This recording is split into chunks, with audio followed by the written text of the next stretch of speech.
جذبے کو اپنے ذہن میں رکھتے ہوئے ہم انشاءاللہ اس کلاس کا آغاز کریں گے، اور اس کے لیے میں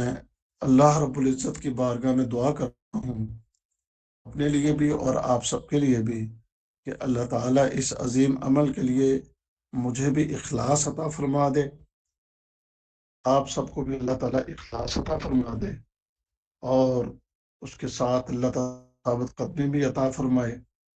اور اللہ تعالیٰ ہمیں اس عظیم کتاب کے ذریعے ہدایت عطا فرمائے،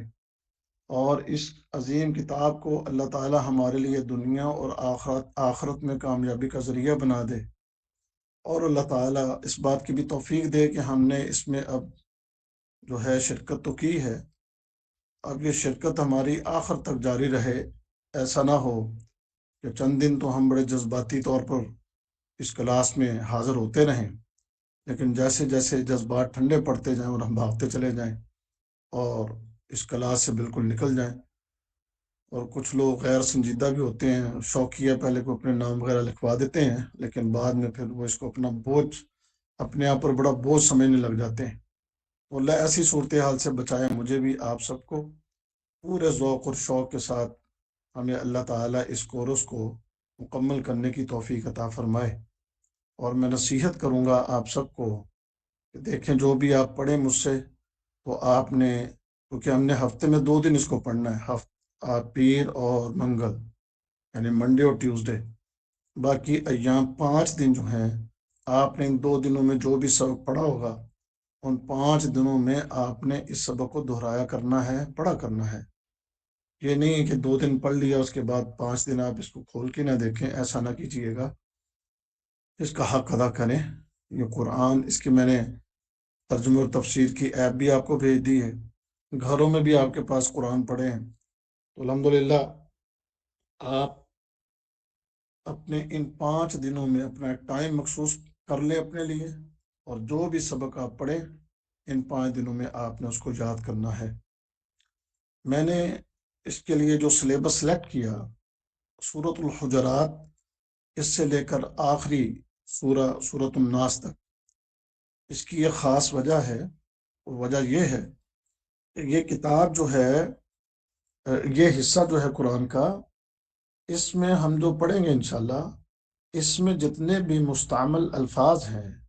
وہ تمام کے تمام الفاظ پیچھے جتنا بھی قرآن ہے، اس قرآن کے اندر وہ سارے الفاظ موجود ہیں، اور جو کوئی سورۃ الحجرات سے لے کر والناس تک پڑھ لے گا ترجمے کے ساتھ، تو انشاءاللہ اس کے لیے پیچھے قرآن کا ترجمہ پڑھنا اس کے لیے کوئی مشکل نہیں رہ جائے گا، اس کے لیے بڑا آسان ہو جائے گا۔ اور دوسرا، یہاں پر قرآن کے تمام جتنے بھی اہم موضوعات ہیں وہ بھی سارے یہاں پر بیان ہو جائیں گے، اور اس سے اگر انشاءاللہ ہم سب نے سیکھ لیا تو اللہ سے میں امید کرتا ہوں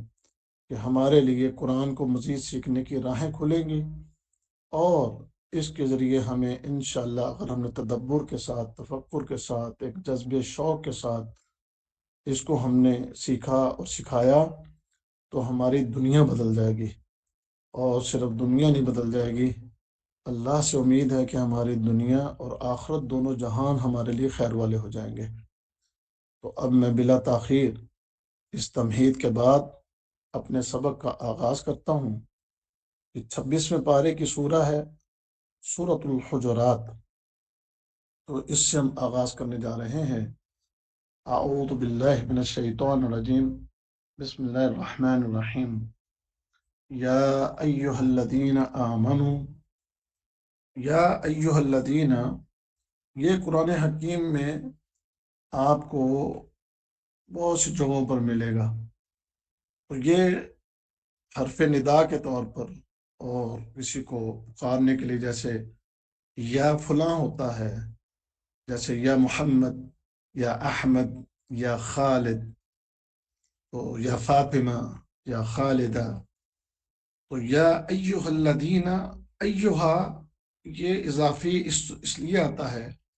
تو اس کے بعد اگلا جو اسم ہوتا ہے، اس اسم کے اوپر جب ال ہونا، تو اس ال کے ساتھ ملانے کے لیے یہ ایہا لایا جاتا ہے۔ اگر ایہا نہ ہو تو پھر اس کو پڑھنے میں تھوڑی دقت ہوتی ہے، تو پڑھا یوں جاتا ہے یا الذین آمنو، تو اس طرح یہ عربوں میں یہ طریقہ کار پڑھنے کا نہیں ہے۔ تو اس کے پڑھنے میں آسانی کے لیے پھر جب بھی اسم کے ساتھ، اگلے اسم کے ساتھ ال ہوگا، تو پھر یہ ایوہا آئے گا، اور اگر مذکر ہے تو ایوہا، اور اگر آگے مؤنث ہے تو پھر ایتھا، اس طرح آتا ہے۔ تو خیر یہ چھوٹی چھوٹی چیزیں بھی ساتھ ساتھ میں آپ کو بتاتا رہوں گا، ویسے ہم نے عربی کی گرامر بھی پڑھنی ہے، تو اس لیے تھوڑا سا یہاں اس کو ایکسپلین کر کے میں آگے چلتا ہوں۔ یا ایہا الذین، اے وہ لوگوں جو آمنو، ایمان لائے، الذین، اور اسی طرح الذی، اللذان، یہ اسم موصول کہلاتے ہیں۔ اس کی تفصیل گرامر میں آپ کو بتائی جائے گی، اور یہ استعمال ہوتا ہے، اس کا معنی ہوتا ہے جو، جمع کے لیے الذین، واحد کے لیے الذی، اور تثنیہ کے لیے اللذان۔ تو یا ایہا الذین آمنو، اے وہ لوگوں جو ایمان لائے، لا تقدموا، نہ آگے بڑھو، قدمہ، یقدمو سے تقدمو، یہ بھی گرامر کے قواعد کے حوالے سے کچھ چیزیں یہاں پر ہیں، لیکن اس کو بھی نہیں میں چھیڑوں گا۔ لا تقدمو، نہ آگے بڑھو، بین یدی اللہ، اللہ کے آگے، بین یدی اللہ، اللہ کے آگے، ورسول، اور اس کے رسول کے، واتقوا اللہ، اور ڈرو اللہ سے، ان اللہ، بے شک اللہ، سمیع علیم، سمیع سننے والا، علیم خوب جاننے والا، کہ بے شک اللہ تعالیٰ خوب سننے والا اور خوب جاننے والا ہے۔ شاید کا ترجمہ، اے لوگوں جو ایمان لائے ہو، اللہ اور اس کے رسول سے آگے نہ بڑھو، اور اللہ سے ڈرو، یقیناً اللہ سب کچھ سننے والا، سب کچھ جاننے والا ہے۔ اگلی آیت دیکھیں، یا ایہا الذین آمنو، یا ایہا الذین آمنو، اے وہ لوگوں جو ایمان لائے، لا ترفعوا اصواتکم فوق صوت النبی، یا ایہا الذین آمنو، اے ایمان والو، لا ترفعوا، نہ اونچی کرو، ترفع اونچا کرنا، رفع، جیسے اردو میں بھی ہم اس لفظ کو استعمال کرتے ہیں، تو ترفعوا، لا ترفعوا، نہ تم بلند کرو، نہ تم اونچا کرو، اصواتکم، صوت کی جمع ہے، اصواتکم، اپنی آوازوں کو، فوق صوت النبی، نبی کی آواز کے اوپر، یعنی نبی کی جو آواز ہے اس کی آواز سے اپنی آوازوں کو اوپر یا اونچا مت کرو، ولا تجہروا، اور نہ زور سے بولو، لہو، اس کے سامنے، بالقول، اپنی باتوں میں، یعنی بات کے اندر، گفتگو کے اندر، کجہر بعضکم لبعض، کجہر، جیسے بلند آواز ہوتی ہے، بعضکم، تم میں سے بعض کی، لبعض، بعض کے لیے، یعنی دوسروں کے لیے، یعنی جیسے تم دوسروں کے لیے اپنی آواز کو بلند کرتے ہو، تو ایسے تم نبی کے لیے اپنی آواز کو اونچا مت کرو، ان تحبط اعمالکم، ان تحبط، کہ کہیں اکارت نہ ہو جائیں، اعمالکم، تمہارے عمل، وانتم، اور تم، لا تشعرون، اور تمہیں خبر بھی نہ ہو، تم اس چیز کے بارے میں بے خبر ہو، اور تمہارے اعمال اس تمہاری غلطی کی وجہ سے کہیں ضائع نہ ہو جائیں۔ اس کا ترجمہ پھر سن لیں کہ اے وہ لوگوں جو ایمان لائے ہو، اپنی آوازیں نبی کی آواز کے اوپر بلند نہ کرو، اور نہ ہی بات کرنے میں اس کے سامنے آواز اونچی کرو، جیسے تمہارے آپس میں بعض کے بعض جو ہیں آواز اونچی کرتے ہیں، اس طرح ایسا نہ ہو کہ تمہارے اعمال برباد ہو جائیں اور تمہیں اس کا شعور بھی نہ ہو۔ اگلی آیت، ان الذین یغضون، ان الذین، بے شک جو لوگ، یغضون، پست رکھتے ہیں، نیچی رکھتے ہیں، اصواتہم، اپنی آوازیں عند رسول اللہ، رسول کے نزدیک، رسول کے پاس، اولئک الذین، یہی وہ لوگ ہیں جو امتحن اللہ،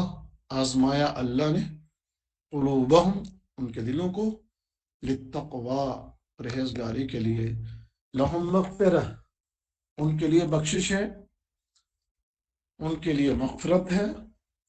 واجر عظیم، اور عظیم اجر ہے۔ یعنی بے شک وہ لوگ جنہوں نے اللہ کے رسول کے پاس اپنی آوازیں نیچی رکھی یا پس رکھی یا پس رکھتے ہیں، یہی وہ لوگ ہیں کہ جن کے دل اللہ تعالیٰ نے تقوی کے لیے آزما لیے ہیں، اور ان کے لیے بہت بڑی بخشش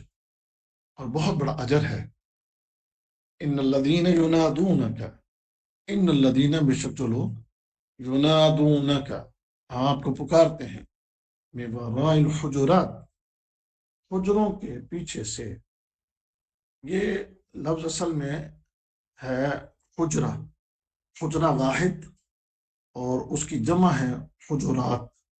حجراتن، زمین کے ایک چھوٹے سے اس ٹکڑے کو کہ جس کے گرد دیوار بنی ہوتی ہے، تو اس کو حجرہ کہتے ہیں، اور اس کی یہ جمع حجرات۔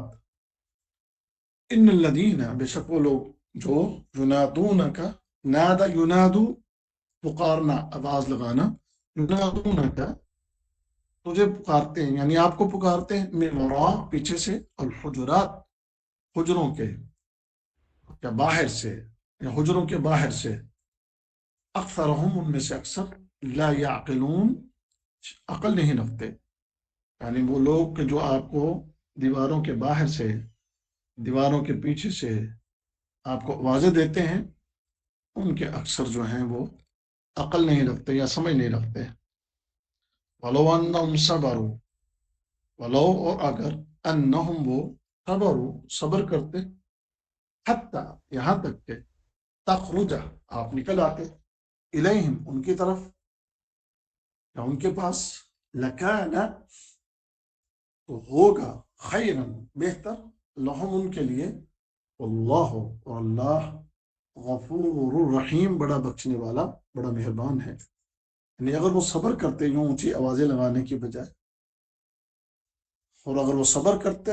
یہاں تک کہ آپ ان کی طرف نکل آتے، تو یقیناً ان کے لیے بہتر ہوتا، یعنی ان پکارنے والوں کے لیے بہتر ہوتا، اور اللہ بڑا بخشنے والا اور بڑا رحم والا ہے، بڑا رحم کرنے والا ہے۔ یا ایھا الذین آمنوا، اے ایمان والو، ان جاءکم فاسق، اگر آئے تمہارے پاس، فاسق، کوئی فاسق، فاسق کہتے ہیں اس بندے کو جو بڑے گناہ کرنے والا، اور اپنے گناہوں کو چھوڑنے پر تیار ہی نہیں، بلکہ اپنے ان گناہوں پر بضد اور تسلسل کے ساتھ اللہ کی حدود کو پھلانگنے والا، اللہ کی حدود کو پامال کرنے والا، اور اللہ کے حکم کو نہ ماننے والا، تو وہ فاسق ہے۔ تو اے ایمان والو، جب آئے تمہارے پاس کوئی فاسق، کوئی بد کردار، بنبعین، کو خبر لے کر، فتبینوا، تو خوب تحقیق کر لیا کرو، ان تصیبو، کہ کہیں تم کو وہ نقصان کہیں تم نقصان پہنچاؤ، ان تصیبو، کہ کہیں تم نقصان پہنچاؤ، قومن، کسی قوم کو، بجہالہ، نادانی کی وجہ سے، فتصبحوا، اور تم ہو جاؤ، علی ما، اس پر جو، فعلتم، تم نے کیا، نادمین، نادم۔ یعنی اے لوگوں جو تم ایمان لائے ہو، تو تمہارے پاس اگر کوئی فاسق خبر لے کر آئے تو اس کی اچھی طرح تحقیق کر لو، کہیں ایسا نہ ہو کہ آپ لوگ کسی قوم کو لا علمی کی وجہ سے نقصان پہنچا دو، اور پھر اس پر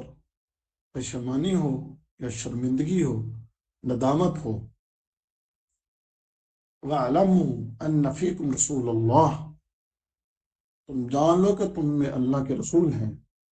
لو اگر یطیعکم، وہ تمہاری بات مان لیں، فی کثیر، اکثر چیزوں میں، فی کثیر من الامر، یعنی اکثر کاموں میں، یعنی بہت سی باتوں میں اگر وہ تمہاری بات کو مان لیں، کثیر مانے اکثر یا بہت زیادہ، من الامر کام میں سے، لعنتم، لعنتم، تو البتہ تم مصیبت میں پڑ جاؤ، تکلیف میں پڑ جاؤ، ولیکن اللہ، اور لیکن اللہ تعالی، لیکن اللہ تعالی نے حبب، محبت دی، الیکم تمہیں، الایمان ایمان کی، وزینہ، اور اسے مزین کر دیا، آراستہ کر دیا، فی قلوبکم تمہارے دلوں میں، وقرہا، اور ناپسند کر دیا، الیکم تمہارے سامنے، الکفر کفر کو، والفسوق اور گناہ کو، والعصیان اور نافرمانی کو، اولئک هم الراشدون، یہی لوگ ہدایت پانے والے ہیں، فضلا من اللہ ونعمہ، اللہ کے فضل سے، ونعمہ اور نعمت، یعنی اللہ کے فضل اور نعمت کی وجہ سے، واللہ علیم حکیم، اور اللہ تعالی خوب جاننے والا اور بڑی حکمت والا ہے۔ تو یہ آج اتنی آیات جو ہم نے پڑھی ہیں، کوشش کرتے ہیں کہ اس کی تفسیر کو ہم مقررہ وقت میں اس کو مکمل کریں۔ یہ سورۃ الحجرات، تو اس میں اللہ تعالیٰ نے ایمان والوں سے خطاب فرماتے ہوئے اس بات کا حکم دیا ہے کہ اے ایمان والو، تم اللہ اور اللہ کے رسول سے آگے مت بڑھو۔ اللہ اور اللہ کے رسول سے آگے بڑھنے کا مطلب یہ کہ جو بھی آپ کو اللہ اور اللہ کے رسول نے حکم دیا ہے، صرف تمہیں اسی کے مطابق عمل کرنا ہے۔ اللہ اور اللہ کے رسول کے حکم سے آگے نکلنے کی کوشش نہیں کرنی۔ جس چیز کا حکم آپ کو دیا ہی نہیں گیا، اس چیز میں آپ کو پڑھنے کی ضرورت ہی نہیں ہے۔ ایمان لانے کا جو بنیادی تقاضا ہے وہ یہ ہے کہ ان ہستیوں کے پیچھے چلیں، ان سے آگے نہ بڑھیں۔ دین کے کسی معاملے میں کسی انسان کو اجازت نہیں ہے کہ وہ اللہ اور اللہ کے رسول صلی اللہ علیہ وسلم کے حکم سے آگے بڑھنے کی کوشش کرے،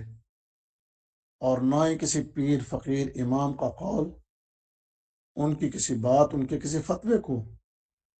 وہ قرآن و حدیث سے آگے کرنے کی کوشش کرے۔ قرآن اللہ کا فرمان ہے، اور حدیث محمد رسول اللہ صلی اللہ علیہ وسلم کا فرمان، اور حدیث بھی اللہ ہی کی طرف سے، اللہ کے نبی صلی اللہ علیہ وسلم کی طرف پیغام ہے، اور وہ پیغام پیارے حبیب صلی اللہ علیہ وسلم نے اپنے امتیوں کو دیا ہے۔ لہذا قرآن بھی اللہ کی طرف سے ہے، اور حدیث بھی اللہ رب العزت کی طرف سے۔ اب آپ کو جو چیز قرآن میں ملے اور جو چیز حدیث میں ملے، یہ اللہ اور اللہ کے رسول کی باتیں ہیں۔ اب جہاں کہیں اللہ اور اللہ کے رسول کی بات آ جائے تو ہر مسلمان پر واجب ہے کہ سمعنا و اطعنا، ہم نے اپنے اللہ اور اللہ کے رسول کی بات کو سن لیا، اور اب ہم اس کی اطاعت کریں گے اور اسی کے مطابق اسی کی پیروی کریں گے۔ اب یہ نہیں ہے کہ کل کو کوئی قرآن و حدیث کے خلاف وہ فتویٰ لے کر آئے۔ مثال کے طور پر آج کے اس دور میں بہت سے فرقے بنے ہوئے ہیں، تو بہت سے فرقے جو ہیں، جماعتیں جو ہیں، وہ اپنے ائمہ کے اقوال، اپنے پیروں اور فقیروں کی باتوں کو وہ اللہ اور اللہ کے نبی صلی اللہ علیہ وسلم کی باتوں پر فوقیت دیتے ہوئے اس کو ترجیح دیتے ہیں، اور اسی کو اپناتے ہیں، اور اسی کی دعوت دیتے ہیں۔ تو اس بات کی اجازت قطعاً نہیں ہے کہ کوئی یہ جرت کرے، چاہے وہ اس زمین کے اوپر کتنا ہی بڑا کیوں نہ ہو، اس کا سٹیٹس چاہے کتنا ہی ہائی کیوں نہ ہو، لیکن ہر حال میں ہر مومن وہ اس بات کا پابند ہے کہ وہ اتباع کرے اللہ کی اتاری ہوئی کتاب اور محمد رسول اللہ صلی اللہ علیہ وسلم کا جو فرمان ہے اسی کو فالو کرے۔ پھر اللہ تعالیٰ نے یہ بات ارشاد فرمایا کہ واتقوا اللہ، اور اللہ سے ڈر جاؤ. یعنی اس معاملے کے اندر کسی کو اجازت نہیں ہے کہ کوئی اس طرح کا کام کر لے، اور اگر کوئی کرے تو پھر ڈر جاؤ اللہ سے. کہ اگر کوئی اس طرح کی جرت کرے گا تو پھر اللہ رب العزت کی پکڑ بھی بڑی سخت ہے. اللہ تعالیٰ کی بات کو جو اللہ نے آسمانوں سے اتارے، نبی کو بھی اس بات کی اجازت نہیں ہے کہ اس میں کسی قسم کی کمی یا بیشی کرے، یا اپنی طرف سے کوئی نبی کوئی رسول کوئی بات بنا لے. جیسے اللہ تعالیٰ نے ایک اور جگہ ارشاد فرمایا وَلَوْ تَقَوَّلَ عَلَيْنَا بَعْضَ الْأَقَاوِيلِ لَأَخَذْنَا مِنْهُ بِالْيَمِينِ ثُمَّ لَقَطَعْنَا مِنْهُ الْوَتِينَ. اللہ فرماتے ہیں کہ اگر یہ نبی یعنی محمد صلی اللہ علیہ وسلم ہم پر کوئی بات اپنی طرف سے بنا لیتے تو ہم انہیں ان کے دائیں ہاتھ سے پکڑ لیتے اور ہم ان کی شہرت کو کاٹ کے رکھ دیتے اگر یہ کوئی بات اپنی طرف سے بناتے. تو اس بات کی اجازت تو نبی کو بھی نہیں ہے، تو عام لوگوں کو کہاں اس بات کی اجازت ہو سکتی ہے کہ کوئی اللہ رب العزت کی بات پر اپنی کسی بات کو لے آئے. لوگوں کو ڈرنا چاہیے، لیکن آج یہ ڈر اور یہ خوف ہمارے لوگوں میں ختم ہو گئے ہیں. ایسی ایسی باتیں بعض اوقات گھڑ کر لے آتے ہیں کہ جس کا کوئی نہ اللہ کے قرآن سے ثبوت ملتا ہے اور نہ محمد کریم صلی اللہ علیہ وسلم کی بات سے اس کا کوئی ثبوت ملتا ہے. ایسے کل بھی ایک مجھے کسی نے یہ ایک یوٹیوب کا ایک کلپ بھیجا کہ جی یہ دیکھیے صحیح کہہ رہا ہے. وہ ایک نوجوان اس کے جناب سینے کے بٹن شرٹ کے کھلے ہوئے ہیں اور جھوم جھوم کے ایک حدیث ایک دعا کا بتا رہا ہے کہ جو اس کو پڑھ لے گا تو سارا دن گناہوں سے محفوظ رہے گا. یہ بڑی جرت ہے لوگوں کی، اور خاص کر یہ آج کل یہ اس میڈیا کا جو بخار چڑھ گیا، سوشل میڈیا، اور سوشل میڈیا کے اوپر خاص کر وہ ویوز، ریٹنگ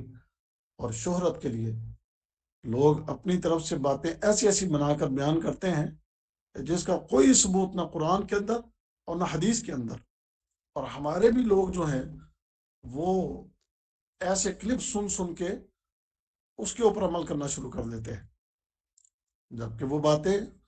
اللہ اور اللہ کے رسول صلی اللہ علیہ وسلم سے آگے نکلنے والی باتیں ہیں جس کا کوئی تعلق ہی نہیں ہے قرآن و حدیث سے. اور پیارے حبیب صلی اللہ علیہ وسلم کی حدیث وہ بھی ہمیں اپنے ذہن میں رکھ لینی چاہیے کہ آپ نے فرمایا تھا جو کوئی میرے اوپر کسی بات میں جھوٹ باندھے، وہ بات جو میں نے کہی نہیں اور وہ میری طرف اس بات کو منسوب کرے گا تو وہ اپنا ٹھکانہ پھر جہنم میں سمجھ لے. میں یہاں ایک تنبیہ کرنا چاہوں گا آپ سب کو کہ کوئی بھی خاص کر یہ سوشل میڈیا کے جو کلپس آپ لوگ سنتے ہیں یا پوسٹیں آپ پڑھتے ہیں دیکھتے ہیں، ان کو کبھی بھی اسی طرح آنکھیں بند کر کے ان پر یقین نہ کریں. پہلی بات تو ان کو دیکھنے اور سننے کی بجائے جو راسخ العلم علماء ہیں ان کے کلپ سنیں، ان کی باتیں پڑھیں. راسخ العلم علماء جنہوں نے باقاعدہ کو علم حاصل کیا ہے اور باقاعدہ وہ اس دعوت کے میدان میں متحرک ہیں. یہ نہیں ہے کہ یہ اسی قسم کے داڑھی مڈے اور نوجوان چھوکرے وہ عجیب و غریب طریقے سے آپ کو حدیثیں پڑھ پڑھ کے یا کچھ فضائل کی باتیں بیان کریں اور آپ لوگ آنکھیں بند کر کے اس کو سنتے چلے جائیں اور اس پر یقین کریں، تو اس سے بچیں. تو خیر اللہ نے حکم دے کہ اللہ سے ڈرو، اور اللہ جو ہے وہ خوب سننے والا اور خوب جاننے والا ہے. اگلی آیت میں اللہ تعالیٰ نے فرمایا یا ایھا الذین آمنوا لا ترفعوا اصواتکم فوق صوت النبی، اے ایمان والو اپنی آواز کو نبی کی آواز سے اونچا مت کرو. نبی کریم صلی اللہ علیہ وسلم کے پاس کچھ صحابہ کرام آپس میں کوئی بحث ہو گئی اور اس بحث کے نتیجے میں صحابہ کی آوازیں کچھ اونچی ہو گئیں، جن میں ابو بکر، عمر اور کچھ دیگر صحابہ بھی موجود تھے رضی اللہ عنہم. تو اس پر یہ آیت جو ہے نازل ہوئی. اللہ تعالیٰ نے اہل ایمان سے خطاب فرماتے ہوئے اس چیز سے منع کر دیا کہ یہ رسول کے ادب کے خلاف ہے کہ آپ ایک ایسی عظیم ہستی کے قریب بیٹھے ہیں، ان کے پاس بیٹھے ہیں کہ جس ہستی کو اللہ تعالیٰ نے اپنی پوری مخلوق میں سب سے اعلیٰ اور اونچا مقام عطا کیا ہے، اس عظیم ہستی کے پاس بیٹھ کے اپنی آوازوں کو بلند مت کرو، اور نہ ہی اس نبی کے پاس بیٹھ کے زور سے بولو. وَلَا تَجْهَرُ لَهُ بِالْقَوْلِ كَجَهْرِ بَعْضِكُمْ لِبَعْضٍ، جیسے ہم آپس میں گفتگو کرتے ہوئے بعض کا ایک دوسرے کے ساتھ گفتگو کے دوران باتوں کو اونچا کر لیتے، آوازوں کو اونچا کر لیتے ہیں. تو اس سے بھی اللہ تعالیٰ نے منع کر دیا. ایک تو آپس میں گفتگو کرتے ہوئے بھی محمد رسول اللہ صلی اللہ علیہ وسلم کے پاس آپ کی آواز اونچی نہ ہو، اور دوسرا پیارے نبی صلی اللہ علیہ وسلم سے بات کرتے ہوئے بھی انداز گفتگو ایسا نہ ہو کہ جیسے آپ آپس میں ایک دوسرے لوگ گفتگو کرتے ہو، یہ بھی نہ ہو۔ اگر ایسا ہوا تو ان تحبط اعمالکم وانتم لا تشعرون، تو اس کا نتیجہ یہ نکلے گا کہ اللہ تعالیٰ تمہارے اعمال کو برباد کر دے گا، اور تمہیں اس کا جو ہے شعور بھی نہیں ہوگا، پتہ بھی نہیں چلے گا، یعنی تمہارا یہ عمل تمہارے اعمال کو برباد کرنے کا سبب بن جائے گا، اور انسان اس سے بالکل بے خبر یہ سارا کام کر کے اس کو علم بھی نہیں، اور اس غلطی کی وجہ سے، اس گناہ کی وجہ سے اس کی ساری نیکیاں برباد ہو جائیں گی۔ جب یہ آیت نازل ہوئی تو حدیث میں آتا ہے کہ صحابہ کرام پھر نبی کریم صلی اللہ علیہ وسلم کے پاس بیٹھے ہوتے تو ان کی آوازیں انتہائی پست ہوتی، اور جب پیارے نبی صلی اللہ علیہ وسلم سے بات کرنی ہوتی تو اس وقت بھی صحابہ کی آواز بڑی پست ہوتی۔ اس لیے کہتے ہیں کہ جب حضرت عمر اللہ کے نبی صلی اللہ علیہ وسلم سے بات کرتے تو دوبارہ پوچھنا پڑتا کہ عمر آپ نے کیا کہا ہے، یعنی اتنی آپ اپنی آواز کو پست رکھتے تھے۔ اور ایک صحابی ثابت بن قیس رضی اللہ تعالیٰ عنہ، ان کی قدرتی طور کے اوپر آواز بلند تھی، تو انہوں نے جب یہ آیت سنی تو وہ تو بڑے پریشان ہو گئے کہ میری تو آواز بہت اونچی ہے، بعض لوگوں کی جیسی فطرتاً قدرتی طور پر ان کی آواز اونچی ہوتی ہے، تو ان میں یہ ثابت بن قیس، ویسے یہ بہت بڑے خطیب تھے انصار صحابہ میں، بڑی کمال کی گفتگو کرتے تھے، لیکن جب یہ آیت سنی تو پریشان ہو گئے، اور پریشان ہو کے اپنے گھر ہی بیٹھ گئے۔ اللہ کے نبی صلی اللہ علیہ وسلم نے دیکھا کہ دو تین دن گزر گئے ہیں، ثابت نہیں ہے، تو پیارے نبی صلی اللہ علیہ وسلم نے پوچھا اپنے صحابہ سے کہ ثابت کدھر ہے، نظر نہیں آ رہا۔ اور یہاں ایک بات سمجھیے گا کہ مسجد کے امام، مسجد کے خطیب، اور ایک راہبر، اور ایک دینی راہبر اور دینی قائد، اس کو اپنے ساتھیوں کو یہ خبر رکھنی چاہیے، اور مسجد کے امام کو اپنے نمازیوں کو یہ خبر رکھنی چاہیے کہ اگر کبھی ان میں سے کوئی غائب ہو تو ضرور اس کی خبر لے کے وہ کیوں نہیں آیا۔ اور اس میں سے ایک اور بات بھی بڑی اہم ہے، وہ بھی سمجھنے کی ضرورت ہے۔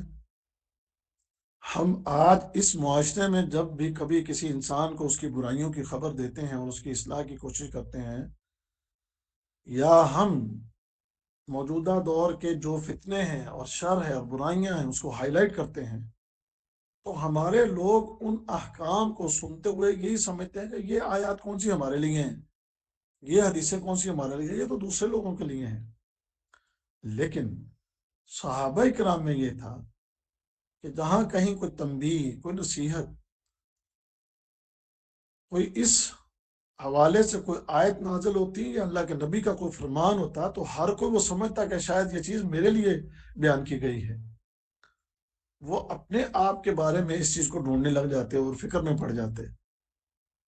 اب یہ ایک بہت بڑا فرق آ گیا کہ دور حاضر میں لوگ یہ سمجھتے ہیں کہ یہ آیات اور یہ حدیثیں ہمارے لیے نہیں ہیں، یہ تو دوسروں کے لیے ہیں، لیکن اس دور میں مسلمان یہ سمجھتے تھے کہ شاید یہ ہمارے لیے کوئی خاص حکم ہے۔ تو خیر، ثابت رضی اللہ تعالی عنہ، ان کے حوالے سے جب اللہ کے رسول نے پوچھا تو صحابہ نے بتایا کہ شاید وہ گھر ہیں، وہ تشریف نہیں لا رہے، تو ہم پتہ کرتے ہیں۔ انہوں نے پتہ کیا، دیکھا وہ گھر میں، ان سے کہا کہ آپ مسجد میں نہیں آ رہے نماز پڑھنے کے لیے، تو وہ رونے لگ گئے۔ اس سے پوچھا کیا ہوا ہے، کہنے لگے کہ یہ جو آیت اتری ہے کہ یا ایھا الذین آمنوا لا ترفعوا اصواتکم فوق صوت النبی، تو یہ میری آواز بہت اونچی ہے، تو مجھے لگتا ہے کہ یہ آیت میرے لیے اتری ہے، کیونکہ میری آواز بلند ہے، تو میرے تو پھر عمل برباد ہو گئے، تو میں تو اسی فکر، اسی پریشانی میں اور اس ڈر سے مسجد میں نہیں جا رہا کہ میں دوبارہ جاؤں گا تو میری آواز کہیں پیارے رسول صلی اللہ علیہ وسلم سے اونچی نہ ہو جائے، اور میرے عمل جو ہیں وہ کوئی بالکل ہی برباد نہ ہو جائے، تو میں اس ڈر سے مسجد میں نہیں آ رہا۔ وہ صحابہ نے آ کر پیارے رسول صلی اللہ علیہ وسلم کو خبر دی، اللہ کے نبی صلی اللہ علیہ وسلم نے فرمایا نہیں، اس کو بتا دو کہ بل ہوا من اہل الجنہ، وہ تو جنتیوں میں سے ہے۔ اور ایک اور روایت میں اللہ کے نبی صلی اللہ علیہ وسلم نے ان کو 3 بشارتیں دی، وہ جب تک زندہ رہیں گے وہ خوش رہیں گے، اور دوسری بشارت کہ اللہ ان کو شہادت کی موت عطا فرمائے گا، اور تیسری بشارت کہ ہوا من اہل الجنہ، وہ جنتیوں میں سے ہیں۔ تو تب جا کر ثابت بن قیس رضی اللہ تعالیٰ عنہ جو ہے وہ مسجد میں آنا شروع ہوئے۔ تو یہاں ایک اور اہم بات بھی اس کو بھی سمجھنے کی ضرورت ہے، اپنی بہنوں کو، اپنی بیٹیوں کو، اور جو بھائی بھی ہیں، کہ دیکھیں گے صحابہ تھے کہ جہاں کہیں اپنے آپ میں وہ محسوس کرتے کہ ہمارے اندر کوئی خامی اور کوتاہی ہے، تو اپنی اس خامی اور کوتاہی کے بارے میں فکر مند ہو جاتے تھے اور اس کی اصلاح کی کوشش کرتے تھے۔ لیکن آج کے اس بدترین دور میں آپ یقین جانیے کہ میں اپنا ایک تجربہ بتا رہا ہوں کہ میں نے بہت سے بھائیوں کو، بہت سے لوگوں کو کئی دفعہ ان کی خامیاں، کوتاہیاں، غلطیاں ان کو بتاتا رہتا ہوں۔ میں خود گناہ گار ہوں، اپنی بھی اصلاح کی کوشش میں رہتا ہوں، اور اپنے ملنے والے جو بھی ہیں، طالب علم ہیں، دوست احباب ہیں، عزیز ہیں، سب کو نصیحت کرنے کی کوشش کرتا رہتا ہوں۔ لیکن آپ یقین جانیے کہ نتیجہ بہت ہی خوفناک ہوتا ہے کہ بہت کم لوگ ہیں جو سننے کے بعد اس نصیحت پر عمل کریں۔ ایک بہت بڑا فرق آ چکا ہماری زندگیوں میں اور صحابہ کی زندگیوں میں۔ تو میں نصیحت کرتا ہوں اپنے آپ کو بھی، آپ سب کو بھی، کہ جو حکم قرآن کا اور حدیث کا سنیں، اس کو سننے کے بعد اپنے آپ کو ٹٹولیں اور دیکھیں کہ کہیں آپ کے اندر یہ خامیاں اور کوتاہیاں تو نہیں ہیں۔ اگر ہیں تو فوری طور پر اپنی ان خامیوں اور کوتاہیوں سے جو ہے توبہ کریں اور اللہ کی طرف رجوع کریں، اور اپنے گناہوں سے استغفار کرتے ہوئے اللہ سے نیکی والی زندگی کی توفیق مانگیں۔ لہذا اس آیت کے اندر اللہ تعالیٰ نے لوگوں کو، اہل ایمان کو، اس چیز سے منع کر دیا۔ اور اس میں ایک اور بات بھی سمجھ لیجئے کہ پیارے نبی صلی اللہ علیہ وسلم کی بات، اب چونکہ آپ خود تو دنیا میں تشریف، اب خود تو آپ دنیا میں نہیں ہیں، دنیا سے تشریف لے گئے، اب آپ کی غیر موجودگی میں حدیث رسول موجود ہے۔ تو اگر کسی جگہ پر کوئی آپ کو حدیث رسول سنائے، تو حدیث رسول کے مقابلے پر کبھی کوئی کسی امام کے قول کو لا کر امام کی بات کو اونچا کرنے کی کوشش نہ کرے، یا کسی مفتی کی بات کو لا کر پیارے نبی صلی اللہ علیہ وسلم کی بات کو اونچا کرنے کی جرت نہ کرے۔ یعنی آج بھی پیارے نبی صلی اللہ علیہ وسلم کا یہ ادب ہے، اس ادب کو ملحوظ خاطر رکھیں۔ پھر اسی طرح اللہ کے نبی صلی اللہ علیہ وسلم کو پکارتے ہوئے وہ لوگ جو تھے، اصل میں اس وقت یہ بدو قسم کے اعرابی جو تھے، جن کا تذکرہ ہم اگلی آیت کے اندر بھی کریں گے، تو وہ جب آتے تھے تو وہ نبی کریم صلی اللہ علیہ وسلم کو حجروں کے باہر سے آواز باز کا لگاتے، یا محمد اخرج علینا، یا محمد اخرج علینا۔ وہ نبی کریم صلی اللہ علیہ وسلم کو اے محمد، محمد آپ کا نام لے کر، آوازیں دے کر بلاتے تھے۔ وہ بدو تھے، پینڈو تھے، تو پکارنے کا ان کا سلیقہ بڑا عجیب سا تھا۔ تو نبی کریم صلی اللہ علیہ وسلم کو خود اللہ رب العزت نے بھی قرآن حکیم میں آپ کا نام لے کر نہیں پکارا، جہاں کہیں بھی پکارا ہے یا ایھا المدثر، یا ایھا المزمل، یا ایھا النبی، جبکہ باقی انبیاء کو آپ پڑھیں گے، یا ابراہیم، یا نوح، یا موسیٰ، یا عیسیٰ، اللہ تعالیٰ نے باقی انبیاء کو ان کے ناموں کے ساتھ پکار کے ان سے کلام کیا، لیکن پیارے نبی صلی اللہ علیہ وسلم کا نام لے کر نہیں، بلکہ اے میرے نبی، یا اے چادر اڑنے والے۔ تو اس طرح کے لفظوں کے ساتھ اللہ تعالیٰ نے اپنے نبی سے خطاب فرمایا۔ تو جب اللہ اپنے نبی کے ساتھ پکارتے ہوئے اپنے نبی کو اتنا خوبصورت انداز اختیار کر رہا ہے، تو ہمیں اس بات کی کہاں جرت یا اجازت کہ ہم پیارے نبی صلی اللہ علیہ وسلم کو ان کے نام سے پکاریں۔ جب بھی بات کریں تو پیارے رسول صلی اللہ علیہ وسلم، اللہ کے رسول صلی اللہ علیہ وسلم، یا کبھی نام بھی لیں تو محمد کریم صلی اللہ علیہ وسلم نے فرمایا، پیارے حبیب صلی اللہ علیہ وسلم نے فرمایا، محمد رسول اللہ صلی اللہ علیہ وسلم نے فرمایا، تو بڑے ادب اور طریقے کے ساتھ پیارے نبی صلی اللہ علیہ وسلم کا نام لیا جائے۔ یہ بھی آپ کی ادب اور احترام کا تقاضا ہے۔ اللہ اکبر کبیرہ۔ اس کے بعد اگلی آیت میں اللہ تعالیٰ نے فرمایا ان الذین یغضون اصواتهم عند رسول اللہ اولئک الذین امتحن اللہ قلوبهم للتقوی لهم مغفرۃ واجر عظیم، کہ وہ لوگ جنہوں نے جو اپنی آواز کو پس رکھتے ہیں پیارے رسول صلی اللہ علیہ وسلم کے پاس،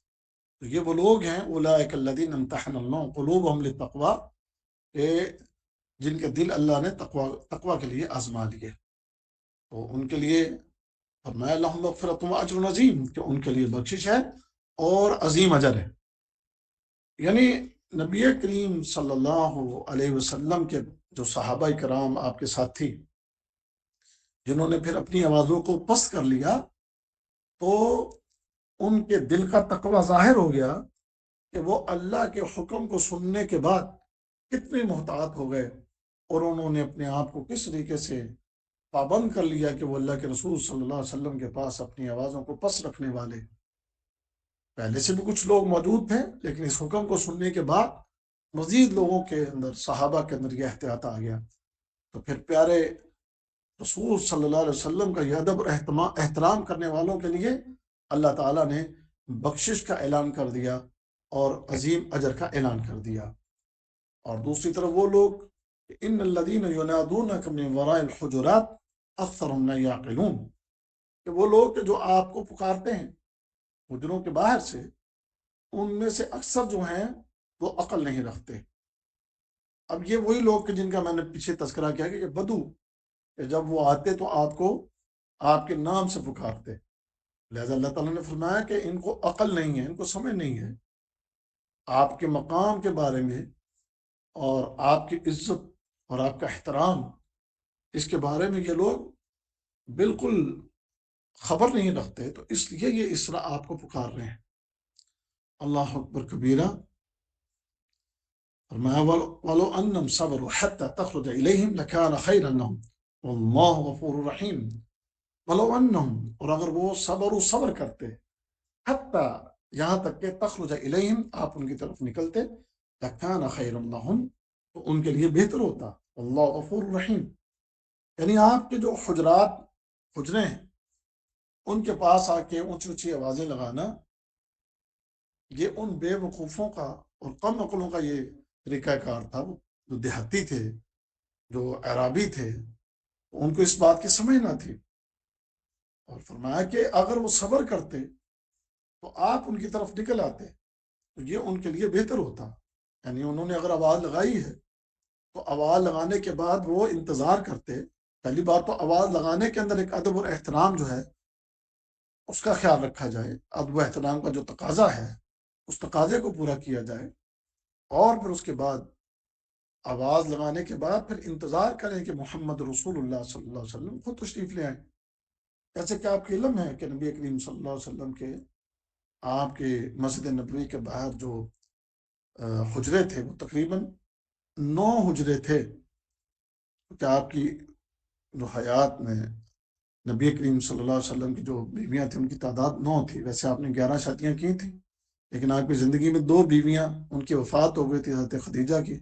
اور اسی طرح حضرت زینب کی، تو آپ کی 9 بیویاں تھیں۔ تو ان 9 بیویوں کے لیے یہ حجرے بنے ہوئے تھے مسجد کے باہر، اور ان کے بارے میں آتا ہے کہ ایک طویل عرصے تک یہ حجرے قائم رہے، اور حجرے اتنے چھوٹے ہوتے تھے یہ کہ جیسے کچھ صحابہ کہتے ہیں اور کچھ تابعین بھی کہ جنہوں نے وہ حجرے دیکھے تھے کہ وہ گھر کی جو چوڑائی ہوتی وہ تقریباً 10-12 فٹ کی تھی، اور اونچائی اتنی تھی کہ آسانی کے ساتھ ایک بندہ اپنا ہاتھ بلند کر کے چھت کو ہاتھ لگا لیتا تھا۔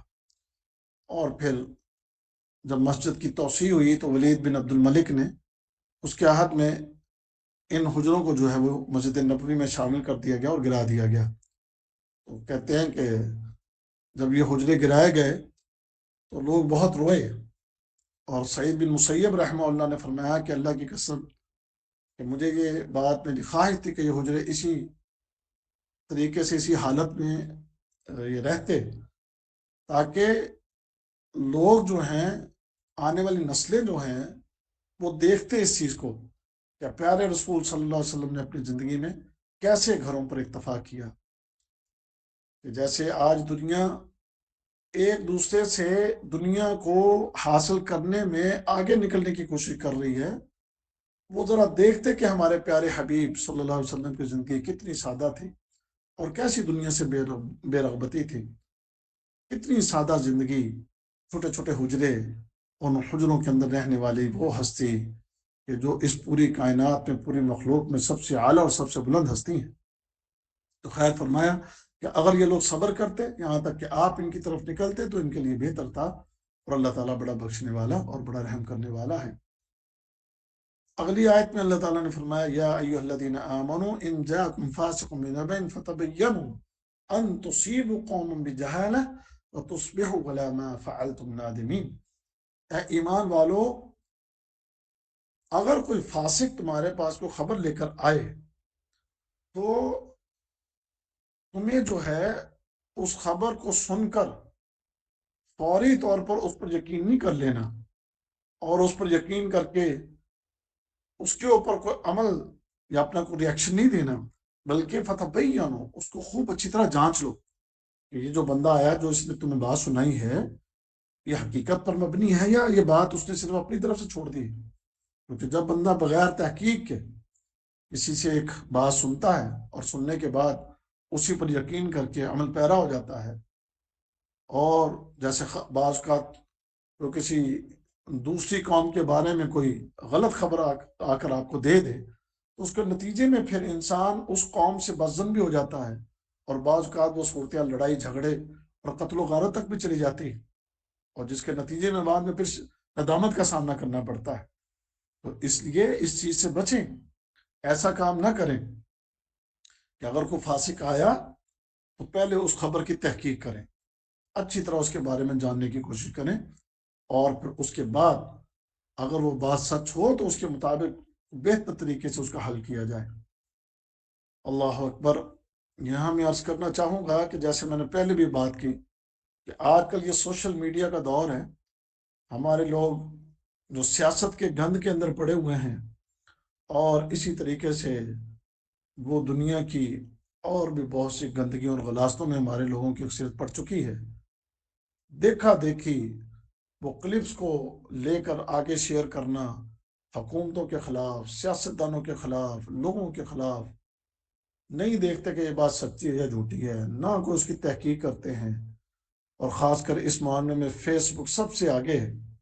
اور ہمارے لوگ اس سے کچھ کلپس دیکھ لیتے ہیں، کوئی ایک دوسرے کے خلاف، لوگوں کے خلاف، سیاستدانوں کے خلاف، حکومتوں کے خلاف،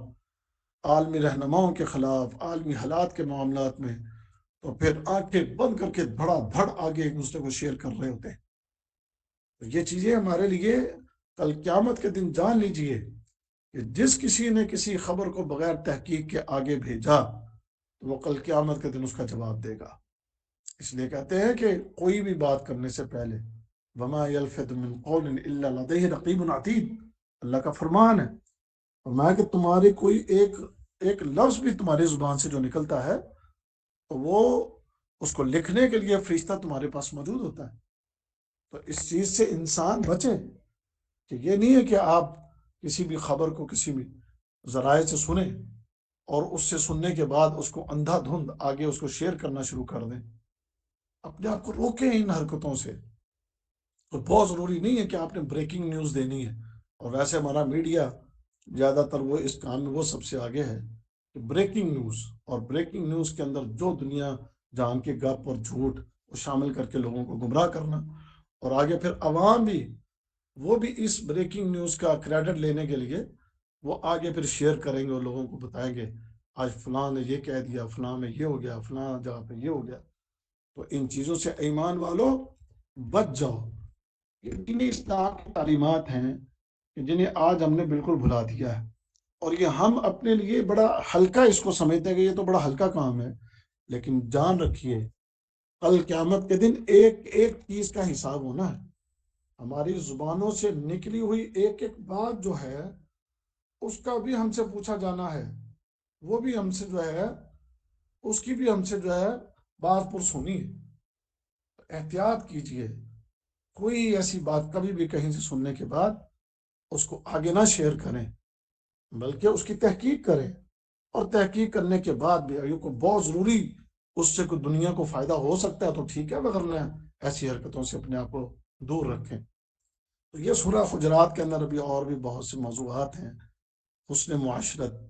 اور اپنی زبان کو کنٹرول کرنا، اور ایک اچھے مومن، ایک مسلمان، اچھے مسلمان کی طرح اپنی زندگی کو بسر کرنا۔ اس حوالے سے اور بھی بہت سی باتیں آئیں گی، ٹائم بہت ہو چکا۔ گرامر کے حوالے سے بھی چند ایک چیزیں میں نے آپ سے بیان کرنی ہیں، تو انشاءاللہ باقی کل بات ہوگی۔ تو جتنا ہم نے پڑھا ہے، میں نے سنایا، آپ نے سنا، اللہ تعالیٰ سننے کے بعد ہمیں عمل کرنے کی توفیق عطا فرمائے۔ اب ہم تھوڑا سا سبق گرامر کا دیکھیں گے انشاءاللہ۔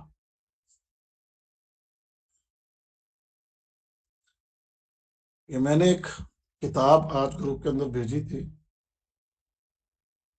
اور میں نے کہا تھا کہ آپ اس کتاب کو ڈاؤن لوڈ کر لیں۔ امید ہے کہ آپ نے اس کتاب کو ڈاؤن لوڈ کیا ہوگا۔ اگر موبائل سے نکالنا، اس کو دیکھنا پڑھنا آپ کے لیے مشکل ہو، تو آپ لوگ اس کے پرنٹ بھی نکلوا سکتے ہیں۔ اس پوری کتاب کا پرنٹ نکال لیں، اور اسی طرح سورہ حجرات کا پرنٹ نکلوانا ہے وہ بھی نکلوا لیں، تاکہ آپ لوگوں کے لیے آسانی ہو۔ تو گرامر میں آج میں آپ کو ایک سبق دینے لگا ہوں، اس کو دیکھ لیجئے۔ اس کا صفحہ نمبر 11، اس کتاب کا، جو میں نے کتاب آپ کو بھیجی ہے، اس کتاب کا صفحہ نمبر 11۔ اس میں کچھ اصطلاحات ہیں، وہ آپ سب نے یاد کرنی ہے۔ وہ آپ سب کو میں ایک دفعہ سنا دیتا ہوں، اس کو سننے کے بعد آپ نے اس میں غور کرنا ہے، اور پھر انشاءاللہ اس کو آپ نے غور کر کے سمجھنا ہے، یاد کرنا ہے اور یاد رکھنا ہے۔ اصطلاحات اس میں کیا ہے؟ پہلی چیز ہے حرکہ۔ حرکت یعنی زبر، زیر اور پیش۔ اس میں سے ہر ایک جو ہے اس کو حرکت کہتے ہیں، اور جب ان تینوں کو اکٹھا کریں تو حرکات ثلاثہ اس کو کہتے ہیں۔ اور یہ حرکت جس حرف کے اوپر ہو تو اس حرف کو متحرک کہتے ہیں۔ جس حرف کے اوپر بھی یہ آ جائے گا، یہ حرکت آئے گی، تو وہ حرف جو ہوگا وہ متحرک ہوگا۔ اس کے بعد تیسرا پوائنٹ ہے سکون۔ سکون جزم کو کہتے ہیں، کہ بعض حرف آپ دیکھتے ہیں کہ ان کے اوپر نہ زیر زبر، نہ پیش، نہ دو زبر، نہ دو زیر، نہ دو پیش، اس کے اوپر الٹے قومے کی شکل میں ایک نشان ہوتا ہے، اس کو جزم کہتے ہیں۔ اس کے بعد ہے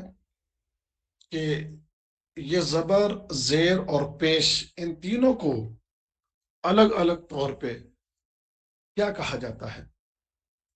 زبر جس حرف کے اوپر ہو تو یہ زبر جو ہے اس کو فتح کہتے ہیں، اور بعض اوقات یہ فتح کی بجائے نصب بھی اس کو کہا جاتا ہے،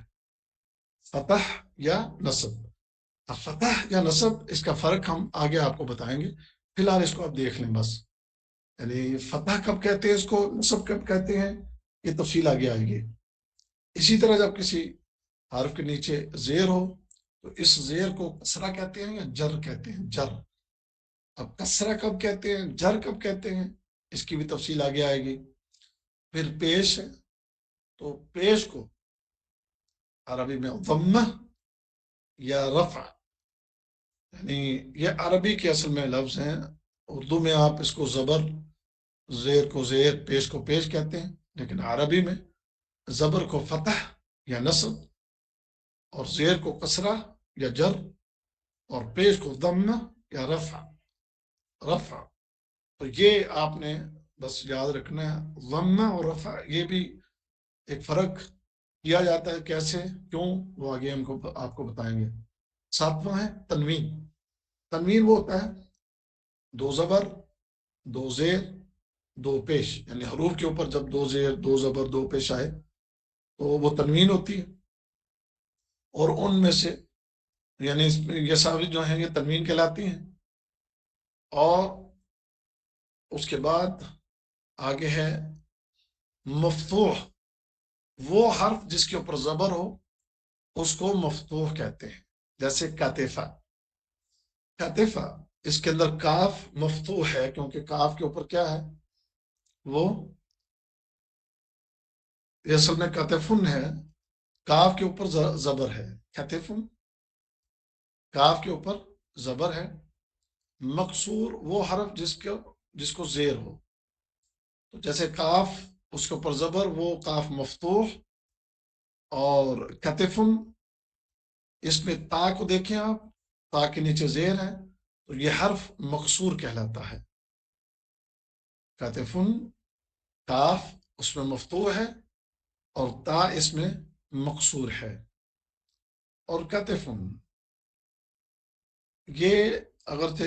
دو پیش ہے، لیکن یہ اس کو آپ کہیں گے مضموم، مضموم یعنی اس کے اوپر ضمہ، آگے پھر ساکن یا مجزوم، وہ حرف جس کے اوپر جزم ہو وہ حرف ساکن یا مجزوم کہلاتا ہے۔ جیسے وردن، وردن میں را اس کے اوپر آپ دیکھیں جزم ہے، تو یہ حرف ساکن یا حرف یہ مجزوم کہلاتا ہے۔